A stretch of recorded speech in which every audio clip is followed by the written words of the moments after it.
You're listening to the Betoota Advocates Weekly News Wrap on Desert Rock FM 96.5. Welcome to the Betoota Weekly. Different to the Betoota Talks, because Betoota Talks we interview a different guest each week, and this one we basically just give you a recap on the biggest headlines from the Betoota Advocate in the week that was. Probably should be called Betoota Talks, really, because all we do is just talk on this one. Well, maybe you. I'm trying to get down to business here, but we should do the obligatory. How's your week going, gentlemen? Pretty good. How's yours? Fucking pretty worn out, I'll tell you that much. Yeah? What's been going on? Been flat out like a lizard drinking, mate. A lot going on in the world.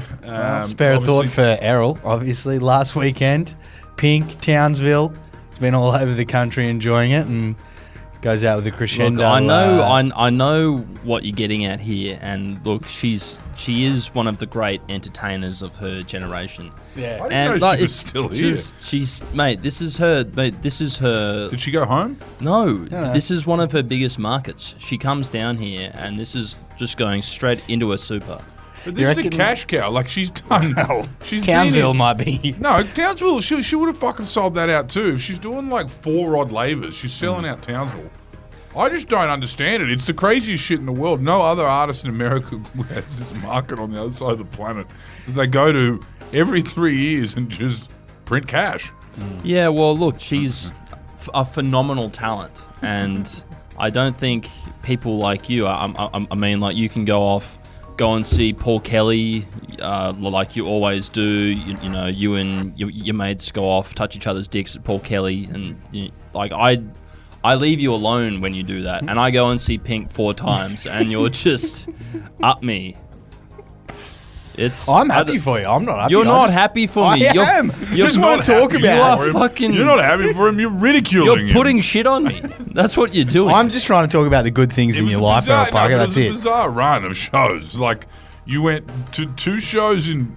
Elton John went to Bathurst. You went to 1 show in Melbourne, one he in also Sydney, went to one in Coffs Harbour. fucking Newey, and then one in Townsville. Is it just what tickets are available, or...? It's just where the promoter was taking her. How long do you reckon her catapults and all that sort of stuff will last in Townsville? Do you reckon the show will make it on, or they'll just all get stolen and pinched before she gets out on stage? Youth crime. Yeah. Mate. That's one thing that... It's a beat up. One thing we need more of in the youth crime and justice sector is 55-year-old women who like Pink. See, you know, youth crime does not exist around those kind of women. We need them in the juvies, we need them in the fucking courthouse, we need them in the police force, because they don't take any nonsense. Because they're not a rock star. Don't you get Wendall started on the police force. No, we're not doing it this week. Speaking of justice and crime, what's the first story this week? Well, the headline reads, "Why is drug use increasing? Asks nation where schooners cost $11. Yes, if you're lucky, that is. The nation has been left scratching its head this week after some confusing and totally unforeseeable news. If you missed it, the National Wastewater Drug Monitoring Program, which, you know, exists because of course it has to, reports that Australians are doing more drugs than ever, with notable increases in MDMA consumption seen in the majority of the states. Greenslanders, of course, coming up on top with cannabis use, free the herb. And the states filled with the richest fuckwits in Australia was first for cocaine, surprisingly. New South Wales consuming almost as much cocaine as the rest of the country. Well, judging by Combined. Michael Clark's new look, I think he's probably responsible for it all, really. Yeah, well, that's defamatory kind of comments there. Well, look, of course there are plenty of questions to be asked about the worsening mental health and societal inequality across the nation, but for many, it seems also a case of pingers and cannabis making for a much cheaper alternative than getting on the beers all night, particularly giving some bars and pubs are charging 11 Australian pesos for 1 glass of lager. $8 happy hour special down the road from me.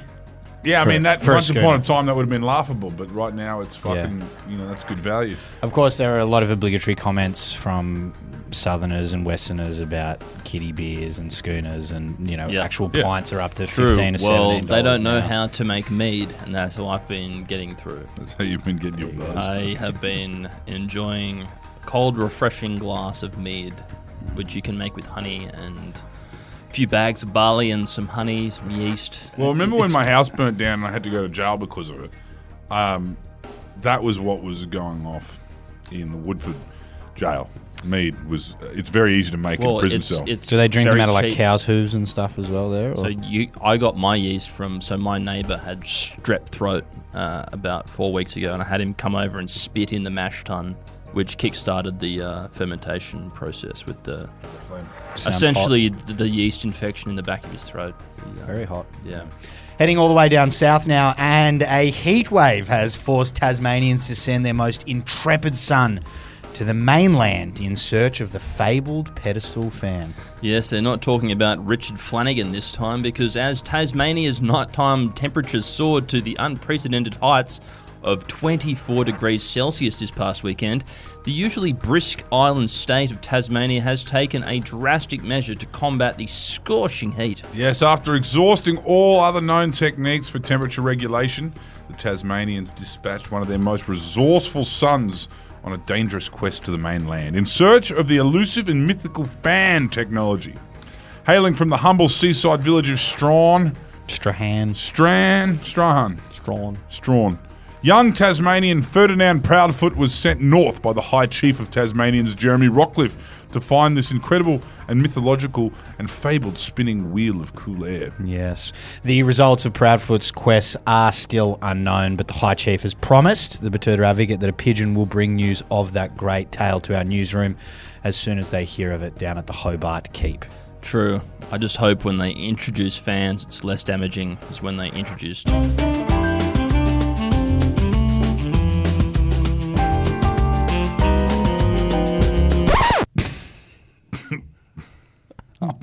Anything from you, Clancy, on that one? Oh, shit, beep that, and we can let the listeners think about what depraved comment was just made.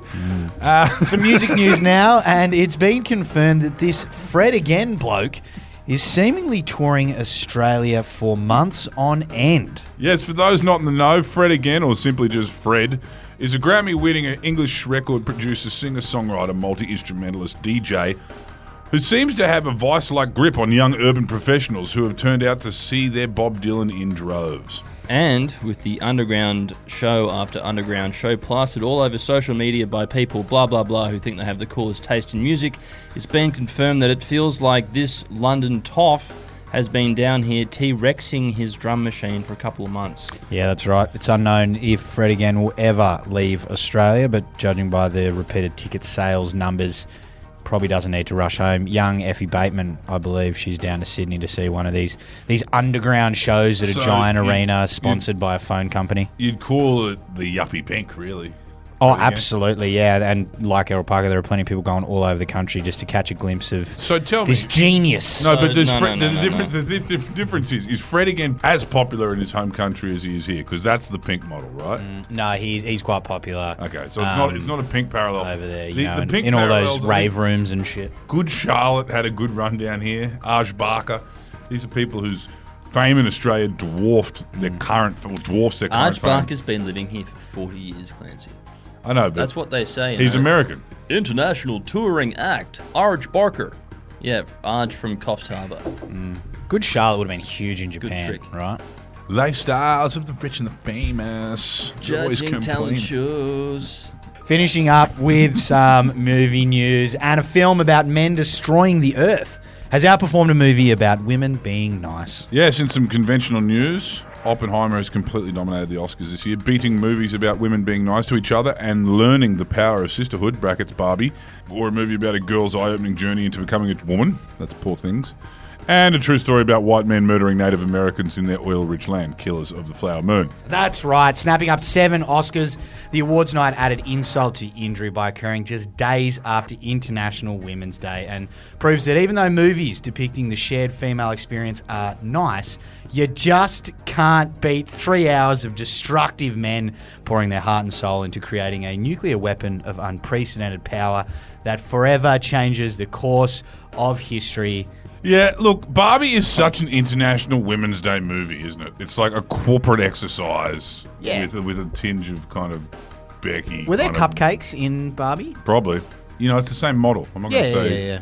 It's like such exclusive empowerment, usually led by major brands like Mattel or Deloitte. Anyway, we can talk about that for hours, but that's the end of it not going there. this week. Thank you for listening to the weekly Betoota Bulletin. We love you. Goodbye. Wagwan. Let me read it. Fuck this fucking paragraph. No, let me read it.